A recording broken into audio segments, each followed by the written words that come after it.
Welcome back to It's a Tool Thing. Today with a little bit of talk and a little bit of tool haul. Used tools has kind of been a rough thing recently. I have gone out several times, but I haven't really picked up much. I got a few things this last week to show you here. First thing I got here was this VIM. It's a brake line bleeder wrench, I believe. It's actually still in the package. Paid $5 for it. I just pulled it out of the package. 6-point. That's the main reason I went ahead and got it. I don't do brakes at work necessarily. I work on automatic transmission, Allison automatics for the most part. I do other stuff, but generally speaking, it's heavy truck. Unless I'm working on personal rigs, such as mine or my family's. I did actually end up having to do a radiator this weekend in my sister's Subaru Legacy. It ended up cracking a tank. So that kind of sucked. Actually, it wasn't too bad, other than it was stranded where it was. So ended up putting a small dent in the bumper of my truck. I was down in the basement of a high-rise building where she works at a security. And it was a tight fit for my truck to get in there. Ended up trying to maneuver around. Ended up putting a little dent in the bumper. I wasn't very pleased with myself. But back to this here. So this VIM wrench, VIM tends to build pretty good stuff. I actually, like I said, I just got it mostly because it's a 6-point. And I figured hopefully 8-10 is the most common. I'm not really sure. It seems like I've used 8 a lot. I'm not sure about 10. And then I bought these here. They're just the Craftsman socket holders. These are my preferred socket holders for cheap and convenient. I picked up a couple of these. I think I actually paid a little more than I probably should have. Still only paid a couple bucks for them, but they're not as common to find anymore. They're not my first choice for the most organized or anything, but they do work pretty good. I like them because I can cut them to length. I've been able to find some Chinese knockoffs that the actual pegs, which is usually the problem. I got tons of the holders. It's the pegs that I end up running out of, especially in 3/8. I end up buying some Chinese knockoff ones off of eBay here. It's been a couple years ago now. And they fit on the rails and they work fine. But the interesting part is, let me pull one of these out here. This is not one of the knockoff ones, but the interesting part is on the Chinese knockoff one, there's a little pinhole right there. I'm not sure why. I don't think it's functionally, I don't think it really does anything. But what it does do is when you go to slide it on and off, it makes it hard because it ends up catching on this little leg when you're trying to slide it off. You can push it down and get it started and it'll get caught on it. Not a big deal, just use a little screwdriver. The Chinese ones, though, I have had, I'd say a few, maybe 5 of them break in half so far. So I don't think they used quite the same plastic. Or maybe that little hole is detrimental. I'm not sure, but they're functionally the same. They have a spring ball detent. And I've been wanting to try some other kind of socket holders, but these here do work pretty good. So anytime I see a set used, I go ahead and snag them.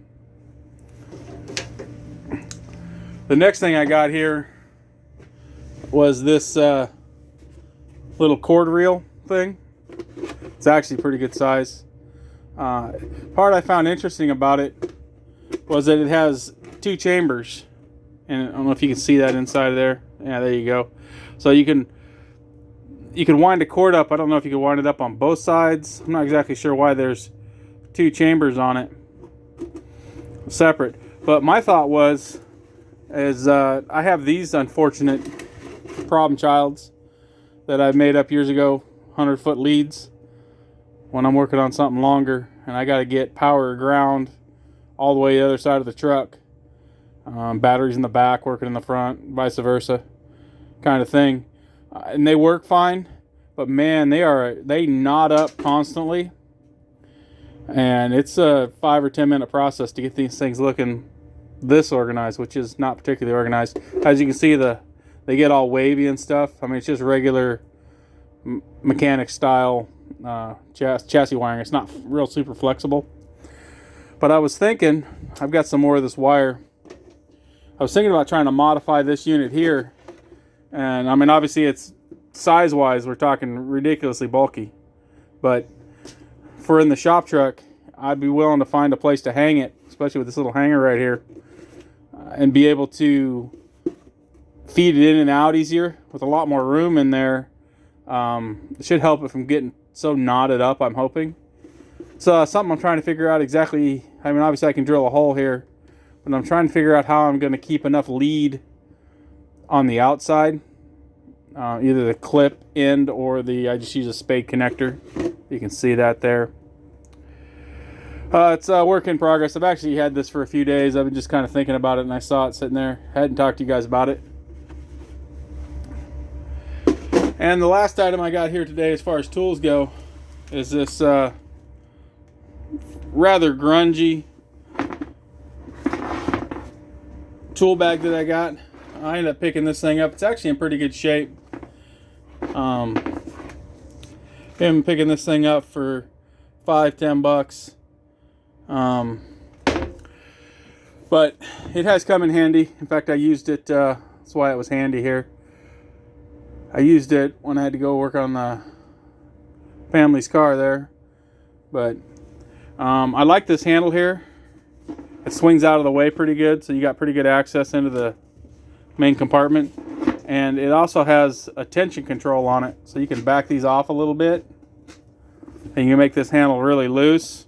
You can see that there, me and my great camera skills. Or you can tighten it up here on the end, both sides.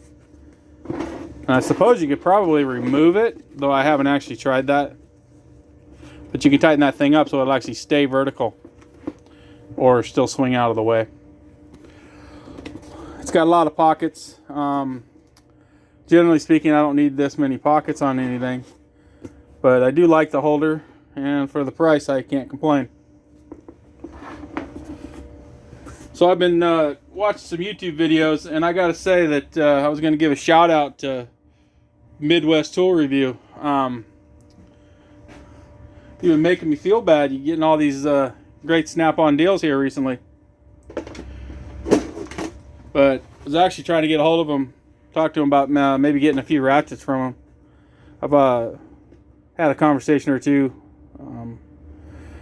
in the past, but I haven't talked to them in a while. As far as email, I've never talked to him in person. Any rate, just wanted to give him a shout out and tell him he's doing a great job. And I'm hoping to see his snap-on taco box when he gets it complete. I have a snap-on taco box that I've never featured on the channel that I use as a wiring box. I did some modifications to it, as in removing the dividers in the drawers, new drawer liners, new top, that kind of stuff. Made it functional, but he's going all out on his. He's doing a repaint on it, fixing some of the dents, I believe. The whole works, I think. So it's going to be interesting to see how that turns out.